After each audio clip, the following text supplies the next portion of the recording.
Alright guys, so welcome back for another Dokkan Battle video, and today we're going to be looking and taking a really in-depth exploration at the new DokkanFest Angel Frieza that is going to be coming to Global Dokkan.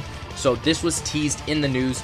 Obviously, it means that Frieza is finally going to be coming to Dokkan, which means it's going to be the next DokkanFest. So what I wanted to do was pull up Japanese's celebration for Frieza. So again, we have the Frieza Dokkan event, we have a new story event, a new Ultimate Clash, we have obviously the banner with the new DokkanFest Frieza, we have some awakenings for some older units like this also Angel Frieza, as well as this Perfect Angel Cell, and then a new free-to-play character, this Golden Frieza and Sorbet, a new explosive chain battle versus just a Goku, and then presumably if they follow the celebration, then we're going to be getting the EZA for the 120% leader Int Kid Buu, as well as this 200 perfect battle simulation event, which we'll talk about in just a bit. All right. So first of all, we're going to talk about We're going to talk about Frieza. So right off the bat, Frieza is very good. Again, Frieza is an extremely good unit. What I recommend summoning, that depends on the banner. If they keep the banner the way they did on JP, then I might say sure, go and summon if you want to. Again, personally for me, I'm not going to summon just because, again, I start saving for anniversary around this time. That's what I did last year, and that got me both the Blue Fusion, so I think I'll continue doing that this year. But again, for any normal global player out there, say you're just starting the game, you're wondering what banner you want to summon on, Frieza's has lots of good value. Again, that's if they keep it the same way that they did on JP. So alright, Frieza is Resurrected Warriors or Otherworld Warriors, 4 key, 150%. That is a very good Christ, oh my god. Well, I think you guys understand what I'm trying to say. If I could only speak English, my Christ. Anyways, on his super attack in his base angel form, he raises defense and seals super attack, and then his passive is 100% attack and defense, an additional 50% attack and defense for 5 turns after receiving an attack, and a medium chance of evading enemies' attacks, including super attacks, within the same turn after receiving the attack. So basically what this means, Frieza has 100% defense and attack at the start of turn, so obviously very, very good. And then he gets an extra 50% when he gets hit, and then when he gets hit, also he gains a medium chance of evading enemies' attacks, which is a 30% chance, I believe. No, it's a 25% chance. And then he also lowers the enemy's attack and defense by 30% for 2 turns, but again, Frieza actually has to hit the opponent. So basically, if you're in Super Battle Road and you're fighting a Goku and a Vegeta, let's just say, if you target Vegeta, then that Vegeta's attack and defense is going to be lowered by 30% for 2 turns. The Goku's isn't. So that is something that we have to think about. Again, because this Frieza's not just, enter the field like Omega Shenron and then he lowers everyone's attack. Frieza specifically targets an enemy. And then when he transforms, you can transform turn 1 into Golden Frieza. And then, of course, Frieza units have really good links. They've got things like Strongest Clan in Space, Universe's Most Malevolent, and then he's got things like Tournament of Power, Nightmare. So again, his links are very, very good for sure. And then his links actually don't change when he transforms. So if you put his TUR and his transform state together, they're going to work really, really well together. And then his stats are actually not that bad. Again, he's got 10k defense, which is really good. Again, that's obviously at the rainbow level, but even then 8k defense at 55% is actually not that bad either. And then if we take a look at Golden Angel Frieza, thank you. Alright, so this Golden Angel Frieza is extremely good, again, because he gets an immense buff once he transforms, except he doesn't raise defense on super attack now. Instead, he massively raises attack. So again, this Frieza is going to be putting up some really, really good numbers.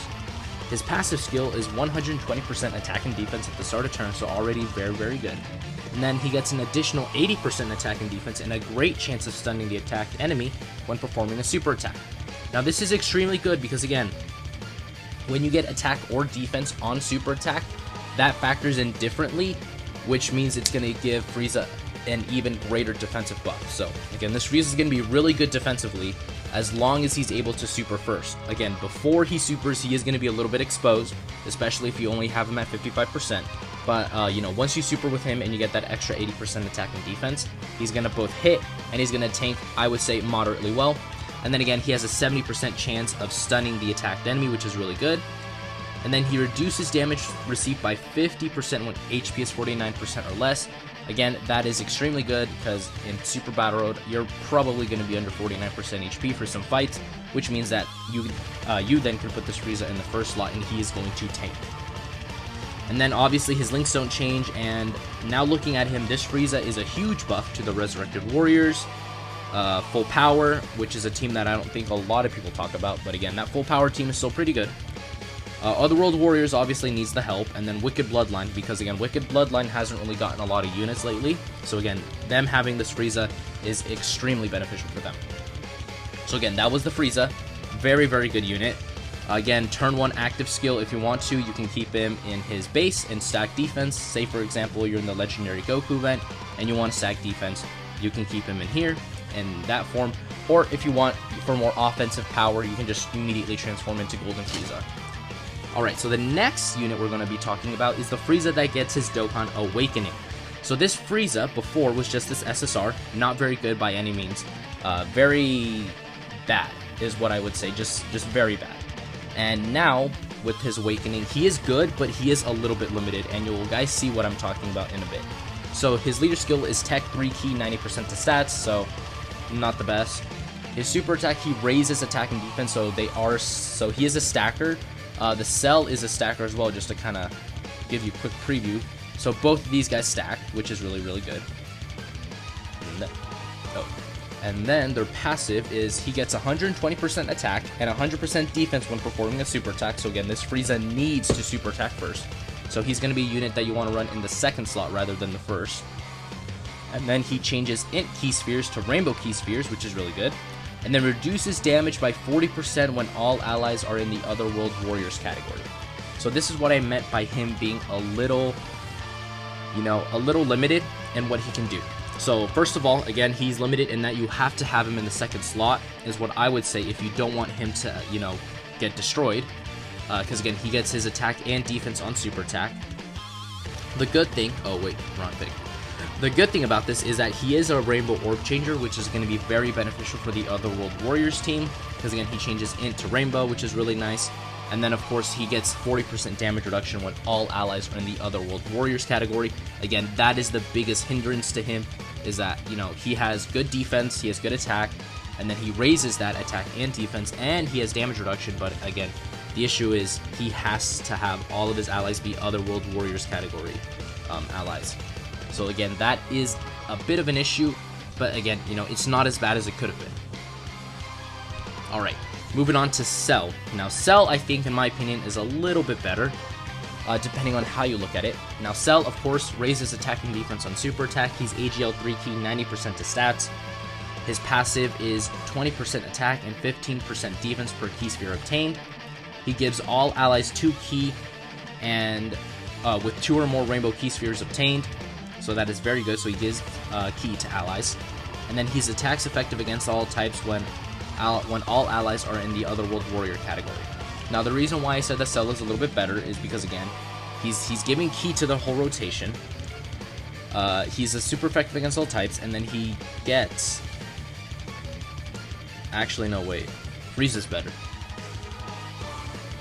Yeah, I got this wrong. Yeah, Frieza's way better. Because again, he is going to be orb hungry for sure. Yeah, now that I'm looking about it, Frieza's better. I don't know why I said Cell is better.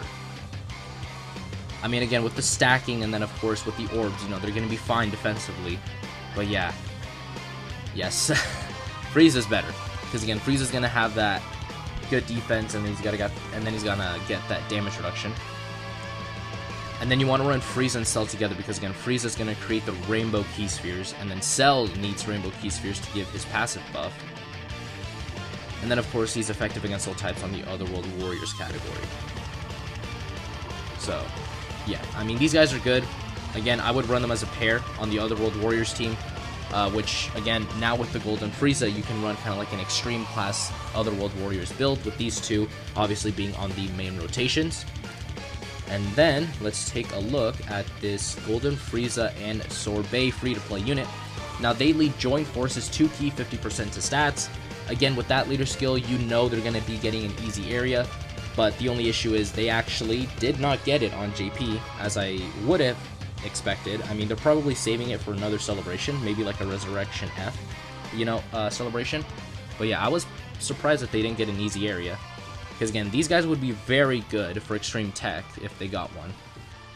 And then obviously their tech type 2 key, 30% to stats. Their super attack causes supreme damage with a high chance of stunning the attacked enemy, and that is a 50% chance to stun, so again, very good for Super Battle Road. They get 120% attacking defense when HP is 50% or more, 6 key, and performs a critical hit and stuns the attacked enemy within the same turn after receiving an attack. Okay, so they're very good. So if they get hit, they get a guaranteed crit, they guaranteed crit stun if they get hit before they super, so that's actually really good. And then they also reduce damage received by 50% when HP is 49% or less. And then their links are honestly the worst. New Frieza Army, I mean that's a good link, but let's take a look at it. The only other unit that has it, who else has this damn link? Is it just them? Because if so, that's okay. Well, I think you guys can see why this link is pretty dead. I mean, unless you want to run the TUR. I mean, that's good. That's 25% attack and defense. That's very nice. But, again, only 3 other characters have it, and they're all rares. So, I doubt you're going to be using that. So, yeah, I mean, they have good links. It's just they don't have a whole lot of linking partners to go with it. I mean, they have Brainiacs, which is not bad. Coward. Coward's okay. Full Judgment is pretty good. Thirst for Conquest is nice. Prodigies is okay, and then Shattering the Limit obviously is a great link, but yeah. I mean, new Frieza Army, I feel like they should have gotten rid of this and given them big bad bosses, just, why not? I mean, it's still 25% attack and defense, and honestly, that would have made them much, much better. Again, they're buffed to Joint Forces, Terrifying Conquerors, Final Trump Card, and Battle of Wits. Again, they're not a bad unit. It's just that their links are really weird, and they're not on a lot of categories. Personally, I think they should have put him on Wicked Bloodline. Just give it to him, why not? I mean, if we had a Frieza's Army category, we could have them on there and have be a buff to that, but, Dokkan doesn't want to do that, so... Yeah, I mean, this category... No, not even this category, dude. This unit is really wonky, but, again, they're not bad by any means. And now, we're going to be talking about the Easy A for Int Kid Buu. Now, Kid Buu, after his Easy A, is extremely good, as all of the 120% leaders have been, except for Broly. But again, Broly's a special case. So after his Easy A, he's Extreme Int 3 key, 130% to stats, and Super Int 3 key, 90% to stats. And then his Super Attack, he raises attack and defense for 1 turn, causes immense damage to the enemy, and recovers 12% HP. His passive, Single-Mindedness, 100% attack plus an additional 70% attack and defense when HP is 30% or more. Majin Power, category Extreme Class Allies 1 key when HP is 50% or more. Extreme Class Allies 1 key when HP is 70% or more. So again, this Majin Buu is not bad by any means. Again, he's got good enough defense. Again, he's getting that 70% defense, and then if you take a look at him, almost 10k defense. That is actually really not bad. And then he raises it on super attack, so again, that's really, really good. He recovers HP, and then he's giving this 2 key passive buff. Obviously, your HP needs to be above, 70% for him to give, the total 2 key. And you really want to run him on a Majin Power team, because again, if you factor in his links, that's going to give him extra defense, 15% from Majin, and then More Than Meets the Eye, another 10%, Big Bad Bosses, 25, Infinite Regeneration, 10, Wall Standing Tall, nothing, and then Fierce Battle, nothing. So again, this Kid Buu at full level 10 links is not going to be bad. Again, he's getting a decent amount of defense from his links, and then you factor in he raises his defense, and then he's getting another defensive boost. This Kid Buu's not bad from what he used to be. He's obviously going to hit much, much harder. This Kid Buu, even before, still hit pretty hard, but again, he's going to hit much harder now. So again, not a bad Easy A by any means. Easily one of the best, not the absolute greatest, but easily one of the best. And now, let's take a look at Explosive Chain Battle. That, again, if they follow their timeline, this is going to be the next one that's going to be coming over here to Global Dokkan. Now, this one is just against this base form Goku. This is at the end of the Dragon Ball Z saga. So, basically, after they defeat Majin Buu, again, Goku wears this new gi. He finally is recognized as a master. And then this is where he fights Oob in the World Tournament, the final World Tournament. And then, of course, we know it's GT and then Super. Alright, so it's World Tournament, Earthlings, and Otherworld Warriors. Of course, Otherworld Warriors being Frieza, and Earthlings and World Tournament. I mean, they're not bad. Again, because, you know, if you look at the roster of characters, you know, many people probably already have these guys, like Tien, Demon King Piccolo, this OG Piccolo, Yamcha, and all of these TURs, people have probably already pulled from the World Tournament banners. The only issue being is the team builds for these guys are not going to be the best. They're really not. Because, again, it's just really, really weird. Like, for some reason, Beerus is on here, and I don't know, Beerus doesn't fit any of this criteria. Boo is on here. Vegito. Like, some of the units on here don't make any sense. Don't make any sense at all, but again, these are going to be the units that are going to be advantageous in the new Explosive Chain Battle if it comes to Global Dokkan. So make sure to look out for that, and all I can say is good luck. You know, I don't think I'll be hitting the high score like I did last time, but I mean, we'll see, because again, these units are really wonky.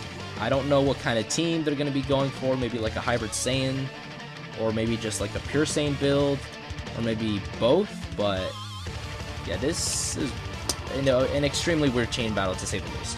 Alright, now let's talk about the perfect battle simulation. Now, this event, I have to say, is really, really unique. It's really unique in the way that it works. Okay, so there's 5 stages. There's 5 stages in total. Each of them is a different type. And what I think you guys are starting to see is it's kind of like the punching bag event. It's kind of like the punching bag event in that you want to deal the most damage and kill Frieza. I think it's within 2 turns. So if we read the information, is the goal of the event is to clear all 5 battle simulations with the least amount of turns, with each battle simulation being weak to a certain category. So there you go. You kind of want to beat it within 2 turns or maybe even 1 turn. So again, the friend list that you can, the following character, oh, they're not allowed in this event. That makes sense. That makes sense. So basically, you're going to try to kill, or basically perform the punching bag event without using these guys. Which is, I would say, pretty not, I mean, it's going to be pretty difficult for, you know, your regular player, but of course, if you're a whale, I don't think it's going to be that hard for you, because again, you're going to be able to get a lot of the units that are going to be necessary. And again, the friend list of the people that you can bring have fully activated hidden potential, plus a level 5 attack skill orb and level 5 links. So again, they're helping us a lot with this, just because again, I think it's going to be very hard. And honestly, it's not my favorite event. I mean, I'll try it. The only one I could see myself even being able to take on might be Transformation Boost and Resurrected Warriors and maybe Otherworld Warriors, but other than that, I mean, this is going to be a very weird event. It's very weird. And to add to this celebration, what I think could be for part 2 is actually what we didn't get, and what a lot of people really wanted was Jiren. I think the Jiren celebration could come as part 2. Again, I mean, it's in touch with the Tournament of Power theme. So again, Frieza's part 1, part 2, LR Jiren drops, and then that would open up for LR Turles to come at a different time, kind of like just a random banner just thrown throughout the year. Again, because again, we do have LR Turles. I think LR Turles was their part 2. So again, there's that. And then of course we're going to be getting a World Tournament pretty soon. We're going to be getting it in 2 days, because again, it's going to drop on the 1st of January at midnight, so basically on New Year's Eve, which sucks because I doubt anybody wants to grind the World Tournament on the New Year's. but again, that's what they're doing. So again, guys, that is going to do for today's video. You guys can tell me down below what you guys think of the new DokkanFest Frieza coming, if you're going to summon, if you're not, and I'll see you guys next time.